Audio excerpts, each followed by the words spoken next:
Hello everyone. आज हम start करने जा रहे हैं class 8 chapter 2 linear equation in one variable. तो चैप्टर स्टार्ट करने से पहले मैं अलजेब्रिक एक्सप्रेशन के बारे में आपको कुछ समझाना चाहती हूँ। इससे पहले आप अलजेब्रिक एक्सप्रेशन क्लास 7 में पढ़ चुके हैं, उसको मैं थोड़ा बहुत आपको रिवाइज कराऊंगी, फिर इस चैप्टर को कंटिन्यू करूंगी। तो यहाँ पर देखिए, अलजेब्रिक एक्सप्रेशन को मैंने टू पार्ट में डिवाइड किया है, वेरिएबल एंड कांस्टेंट। तो ये वेरिएबल क्या होते हैं?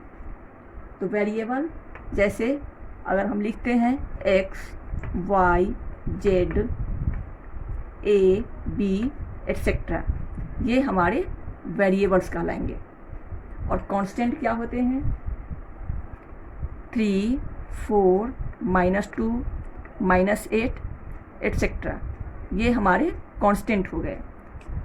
तो X Y Z A B etcetera, इन सब का वैल्यू हमेशा चेंज होते रहता है।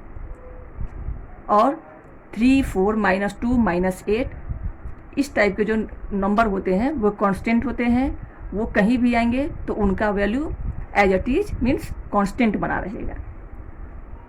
और जब वेरिएबल और कांस्टेंट आपस में मिल जाते हैं तो हमारा अलजेब्रिक एक्सप्रेशन तैयार होता है। तो यहाँ तक आप समझ गए। तो variable plus constant equal to algebraic expression. तो वेरिएबल समझ गए आप, कांस्टेंट समझ गए। अब आपको समझना है अलजेब्रिक एक्सप्रेशन क्या होते हैं।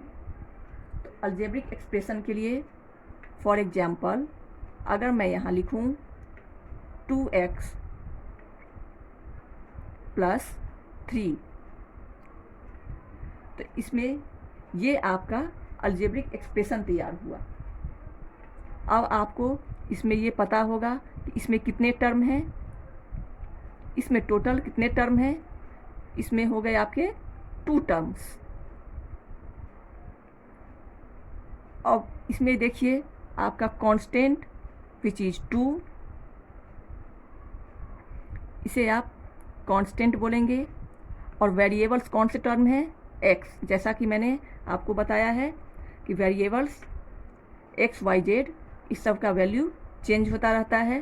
तो ये हमारे हो जाएंगे वेरिएबल। तो इस तरह वेरिएबल वर्ड कंप्लीट होता है। वेरिएबल का मीनिंग आप समझ गए। अब मैं आपको समझाना चाहती हूँ अलजेब्रिक एक्सप्रेशन, जिसके लिए आपके सामने मैं कुछ टर्म लिख रही हूँ। For example 4x + 5, 9a + 3, 3y + 1। अब ये बताइए, क्या ये अलजेब्रिक एक्सप्रेशन जो आपके सामने लिखा है वो इक्वेशन है? तो मैं बोलूँगी ये इक्वेशन नहीं है।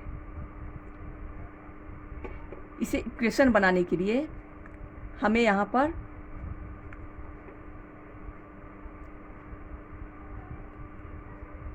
इक्वल टू के बाद कुछ नंबर्स डालने होंगे, कुछ टर्म्स डालने होंगे। फिर 9a + 3, यहाँ भी इक्वल टू के बाद जैसे मैं लिख देती हूँ 2, और यहाँ 3y + 1 = 5। तो 4x + 5 = 0। ये हमारा जो अलजेब्रिक एक्सप्रेशन था अब ये इक्वेशन में कन्वर्ट हो गया। सेकेंड 9a + 3 = 2, ये भी हमारा अलजेब्रिक एक्सप्रेशन इक्वेशन में कन्वर्ट हो गया। थर्ड 3y + 1 = 5, ये भी अलजेब्रिक एक्सप्रेशन हमारा इक्वेशन में कन्वर्ट हो गया। इसका मतलब हुआ कि जब अलजेब्रिक एक्सप्रेशन के बाद इक्वल टू का साइन हो और राइट साइड में कुछ डिजिट्स आ जाए तो वो हमारा अलजेब्रिक एक्सप्रेशन इक्वेशन में कन्वर्ट हो जाता है। तो अब आप यहाँ पे इक्वेशन भी समझ गए, इक्वेशन क्या होता है। अब नेक्स्ट टर्म इज लीनियर। अब आपको लीनियर समझना है, लीनियर क्या होते हैं। तो लीनियर समझाने के लिए यहाँ देखिए जैसे 4x + 5, इसमें जब आप देखेंगे कि x का पावर क्या है 1, 9a + 3, इसमें a का पावर 1 है, और 3y + 1, इसमें y के पावर क्या है 1। सब वेरिएबल्स में पावर 1 है। तो ये हमारा अलजेब्रिक इक्वेशन लीनियर है, क्योंकि सब वेरिएबल्स में पावर 1 है। तो इस तरह आप समझ गए कि लीनियर इक्वेशन क्या होते हैं। तो जब किसी अलजेब्रिक इक्वेशन का पावर 1 होता है तो वह अलजेब्रिक एक्सप्रेशन इक्वल टू के बाद कुछ डिजिट्स डालने के बाद अलजेब्रिक एक्सप्रेशन जो है अलजेब्रिक एक्सप्रेशन इक्वेशन में कन्वर्ट हो जाता है। अब आपसे मुझे बताना है कि ये वन वेरिएबल क्या होते हैं। 12a + 5, इसमें देखिए वेरिएबल क्या है a, तो इसमें कितने वेरिएबल हैं 1 वेरिएबल है, और इसमें टर्म कितने हैं तो 2 टर्म्स हैं। ठीक है, 2 वेरिएबल्स क्या होंगे, जैसे लिखेंगे हम 2x + y, तो इसमें 2 वेरिएबल्स हैं x और y, दोनों वेरिएबल्स हैं। Third term is 3 variables. 3 variable में आप एग्जाम्पल से इसको समझिए, 3x + 2y + 5z, तो 3x + 2y + 5z में x, y, z 3 वेरिएबल्स हैं। तो इस तरह से 1 वेरिएबल, 2 वेरिएबल और 3 वेरिएबल का कॉन्सेप्ट आप समझ गए। अब मैं आपको क्वेश्चन स्टार्ट करने से पहले मैं कुछ साइड एक्सचेंज रूल समझाना चाहती हूँ। अब देखिए LHS में अगर हमारा साइन होगा प्लस, तो जब प्लस साइन वाला कोई डिजिट्स होगा या कोई टर्म होगा, जब हम उसे RHS में ले जाएंगे तो वो हमारा माइनस में कन्वर्ट हो जाएगा। अगर LHS में कोई टर्म माइनस में है, अगर उसे हम प्लस में ले जाएंगे, राइट साइड में ले जाएंगे तो वो हमारा प्लस में कन्वर्ट हो जाएगा। LHS में अगर मल्टीप्लाई वाला कोई डिजिट्स हैं या टर्म है, उसे राइट साइड में ले जाएंगे तो वो हमारा डिवाइड में कन्वर्ट हो जाएगा। सेम इट इज LHS का जो डिवाइड वाला टर्म है उसे RHS में ले जाएंगे तो वो हमारा मल्टीप्लाई में कन्वर्ट हो जाएगा। अब इसके आधार पे हम क्वेश्चन सॉल्व करना स्टार्ट करते हैं, जिससे आपका कॉन्सेप्ट और क्लियर हो जाएगा।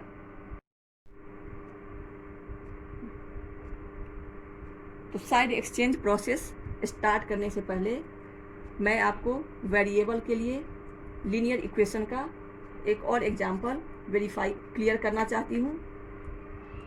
अब आप बताइए x² + 5 = 3, ये इक्वेशन क्या लीनियर इक्वेशन है? तो मेरा आंसर होगा नहीं। क्यों? क्योंकि x का पावर यहाँ पे 2 है। मैं आपको बताई थी कि जब वेरिएबल्स के पावर हमेशा 1 होंगे तभी उस इक्वेशन को हम लीनियर इक्वेशन बोलेंगे। इसलिए ये हमारा linear equation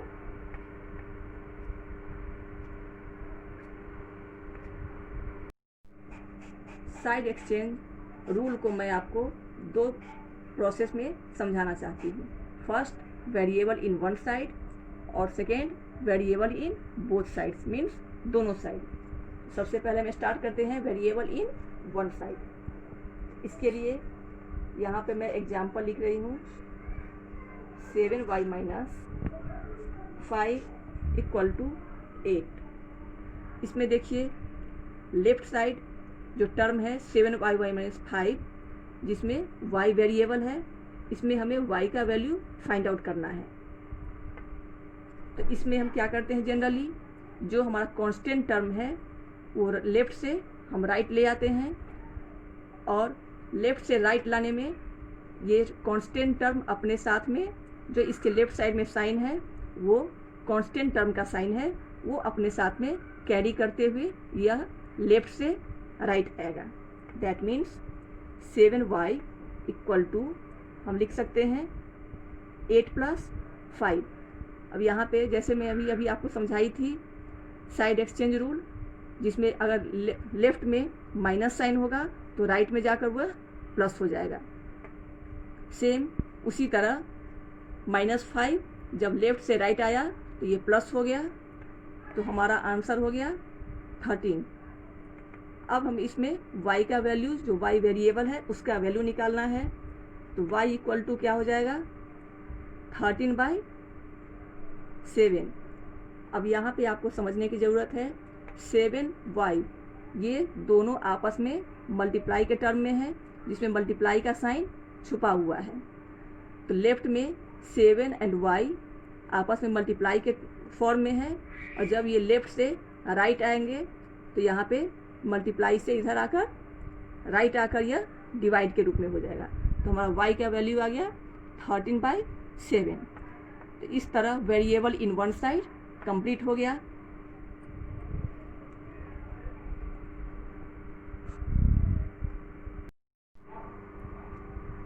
side exchange rule का सेकेंड पार्ट है वेरिएबल इन बोथ साइड्स।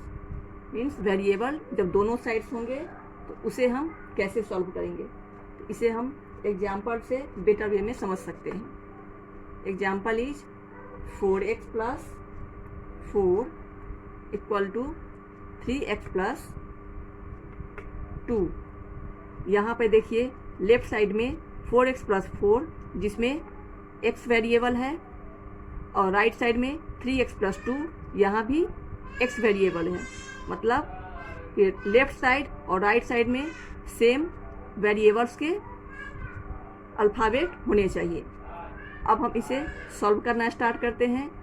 तो सॉल्व करने के लिए हम क्या करते हैं, तो जो हमारा वेरिएबल टर्म है 4x एंड 3x, तो 3x को हम लेफ्ट साइड में ले जाएंगे और 4 को जो कांस्टेंट है उसे हम राइट साइड में ले जाएंगे। 4x जब 3x प्लस में है तो राइट से लेफ्ट में जब आएगा तो ये हो जाएगा हमारा -3x। 2 और कांस्टेंट टर्म जो +4 है, तो जब +4 लेफ्ट से राइट जाएगा तो अपने साथ में प्लस साइन को कैरी करेगा और राइट में आकर ये माइनस में हो जाएगा। अब हमारा आंसर आएगा x इक्वल टू -2। इस तरह से वेरिएबल इन बोथ साइड्स भी हमारा क्लियर हो गया। लीनियर इक्वेशन को सॉल्व करने का सेकेंड मेथड है क्रॉस मल्टीप्लिकेशन मेथड, जिसे CM² मेथड के नाम से भी हम जानते हैं। तो CM² रूल का हमें आवश्यकता क्यों होता है, तो जब क्वेश्चन में न्यूमरेटर और डिनोमिनेटर, क्वेश्चन हमारा न्यूमरेटर और डिनोमिनेटर के फॉर्म में होता है, तो उसे सॉल्व करने के लिए हमें CM² की ज़रूरत होती है। फॉर एग्जाम्पल 4z - 3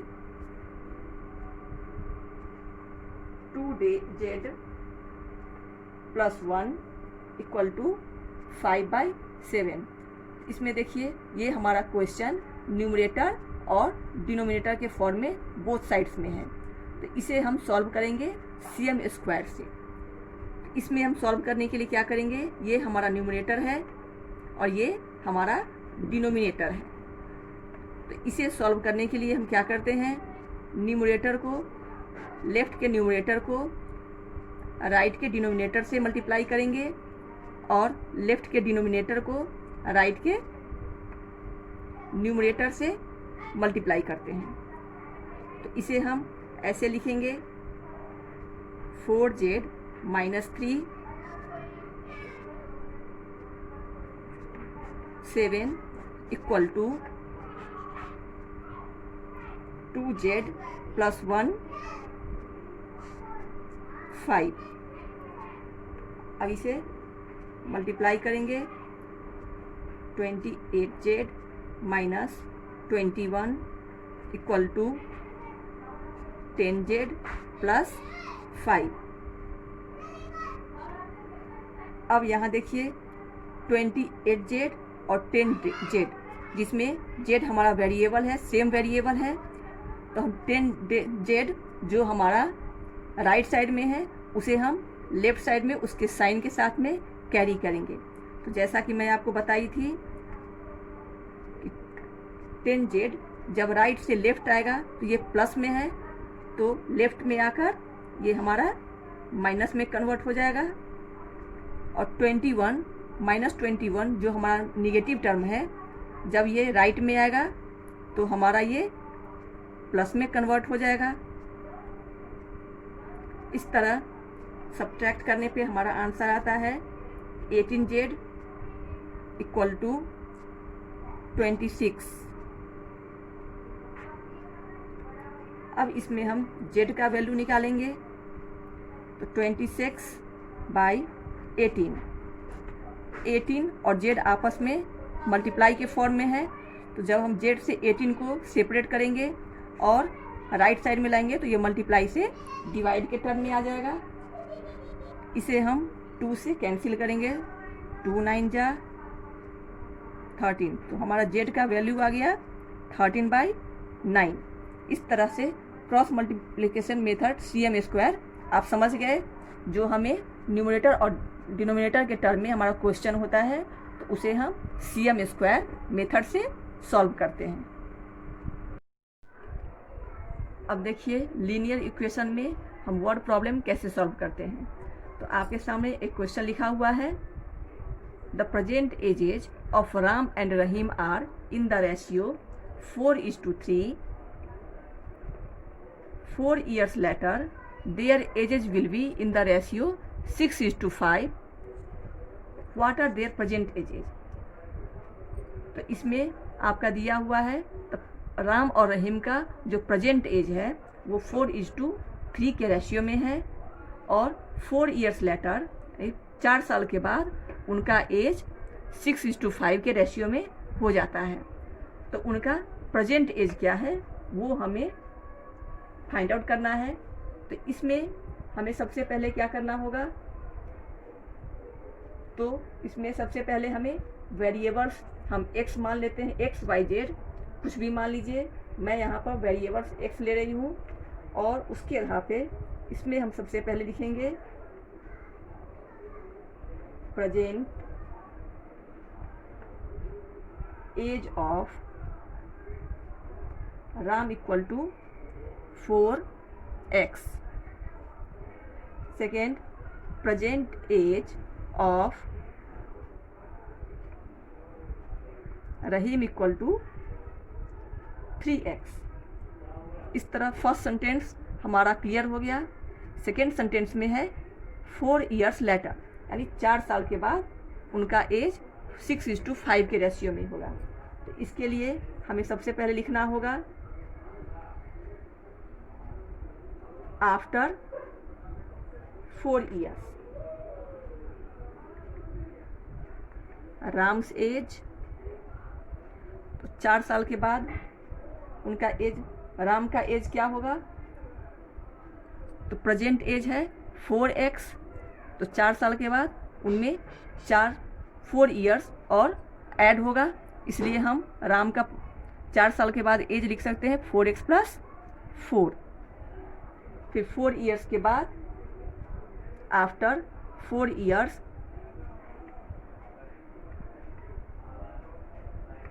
रहीम का एज क्या होगा, तो रहीम का प्रेजेंट एज था 4 साल पहले, रहीम का प्रेजेंट एज था 3x, तो 4 साल के बाद रहीम का भी एज हो जाएगा 3x + 4, मीन्स 4 साल के बाद जो 4 years उनमें ऐड हो जाएगा।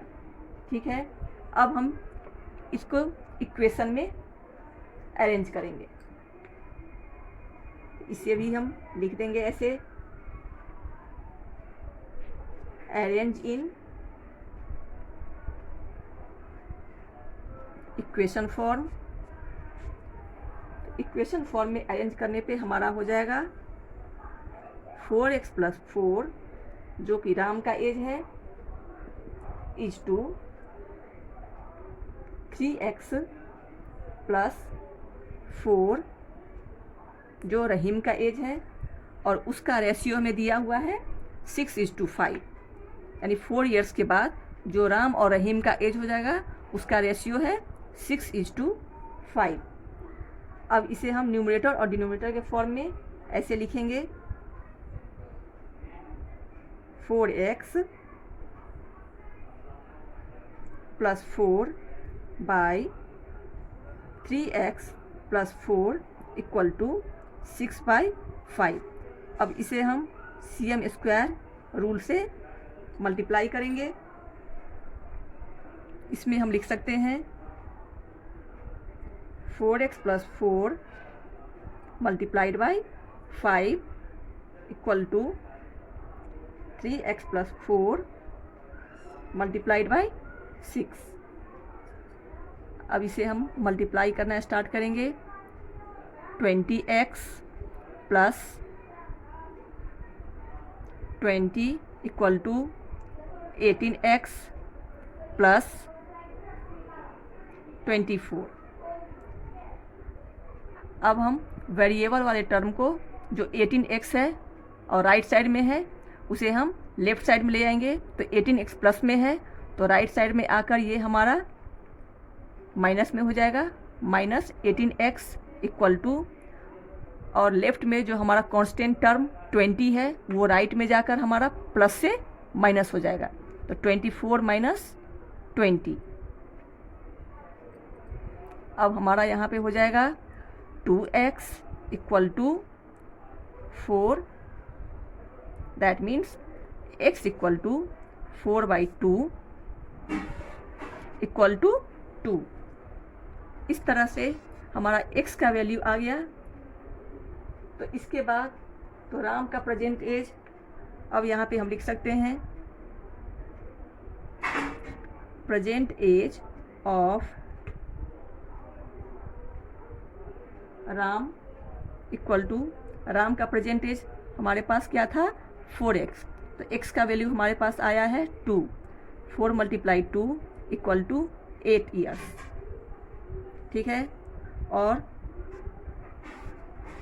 प्रेजेंट एज ऑफ रहीम का हमारे पास था 3x,